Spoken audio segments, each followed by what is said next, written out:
Hello, my name is Kyle Matson, and for my Unit 3 research presentation, I decided to look at the Great Schism of 1054. Let us begin. So, what was the Great Schism? The Great Schism was really just the separation, or the establishment of the separation between the Eastern Orthodox and Roman churches. This occurred in 1054, and here you can see the Western Catholic Church and the visible division between the Eastern Orthodox Church. What caused the Great Schism? There are many different causes that led to the Great Schism, most of which were divisions between the Byzantine Empire and the Roman Empire that accumulated over centuries. A couple of the biggest causes were the division of the Roman Empire, governmental disagreements, theological issues, and authority issues. The first big division would be the division of the Roman Empire. So if we go way back to 1395, the Roman Empire was becoming too big to rule effectively under one emperor. Because of this, the emperor at that time, Diocletian, decided to split the Roman Empire into two.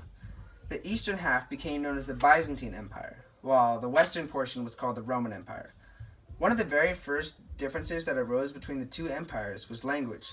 Because of the geography of the Byzantine Empire, they spoke Latin, while the majority of the Roman citizens spoke Greek. Constantine had previously united the East and the West during his reign.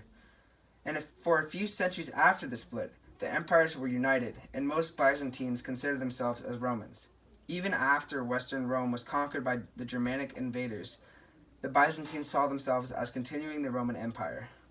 The second big difference in division that led to the Great Schism was church government. The Roman Church believed that there only needed to be one supreme authority that made all the important decisions, while the Eastern Orthodox believed that the church matters should be decided by a council of bishops. Despite this, the Eastern Orthodox Church agreed to at least honor the Pope, but they made it so that the Pope of the Roman Empire only had full authority over the church in the western portion of the Roman Empire, and refused to submit to his reign in the East. The third biggest reason that the Great Schism occurred was theological reasons and theological divisions. There were many theological divisions that led to the split, but in this presentation I will elaborate on the two biggest ones. The first biggest theological division occurred in the 8th century. It is known as the Iconoclasm call. It was basically the Eastern Church telling the Western Church that they had to get rid of all of their religious art, images, and statues. The Roman Church refused to follow that call, basically saying, "Over our dead bodies, will you tell us to throw away our art, images, and statues that bring beauty to the church?" This caused great tension. The second defining theological division between the East and Western Church was the change to the Nicene Creed. The original creed, created at the First Ecumenical Council in 1325 AD, it read, "And the Holy Spirit, the Lord, the giver of life, who proceeds from the Father." Because of the difference in theology, the Western Church added the Philokia to the creed. The Philokia was Latin for "and Son," meaning that the Son was equal in divinity to the Father, which the original creed did not clarify. So, with the Philokia it reads, "And the Holy Spirit, the Lord, the giver of life, who proceeds from the Father and the Son." This change caused the Eastern Church to become greatly offended because they believed that creeds could only be created or changed in a council, but the Western Church approved of it because it was declared by the papacy, and the papacy led the church, so it was seen as theologically sound. The biggest reason for the Great Schism was most definitely the issue of authority. All of the issues previously mentioned somehow involved the issue of authority. The big dispute was around the question, does the Pope have to answer to the will of the body, the will of the other patriarchs, or does he have supreme authority over all of the church? The issue repeatedly became the Pope would not succumb to the will of the patriarchs of the East. This comes to a climax in the 11th century. So, how it all went down. The papal advisor to the Byzantine world, who was named Humbert of Silva Candida, he was a highly educated man and was the Pope's theological right-hand man. In 1053, Humbert was in Apulia in the Italian peninsula.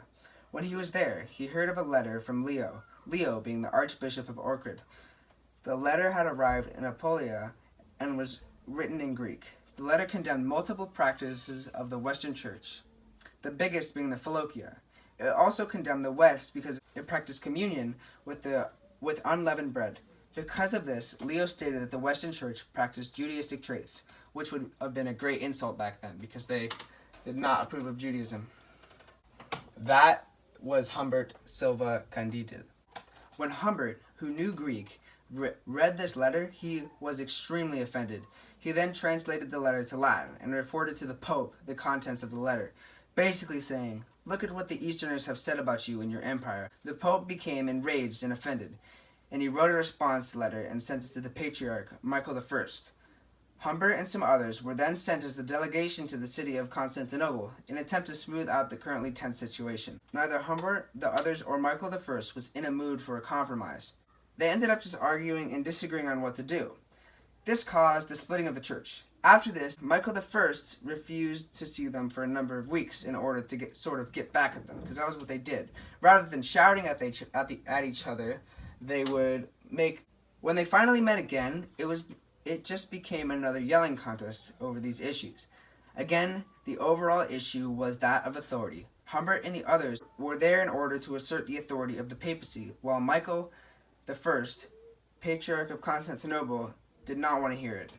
Also, that was Michael I, the Great Confrontation. Finally, on Easter Sunday, 1054, while Michael I was in Hagia Sophia performing the vigil for the Easter service, Humbert marched into the service, slapping a bowl of excommunication down on the altar, thereby excommunicating Michael I for his insolence.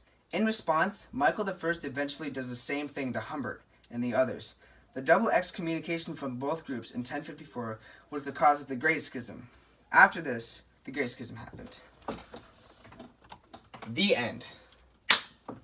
Thank you for watching.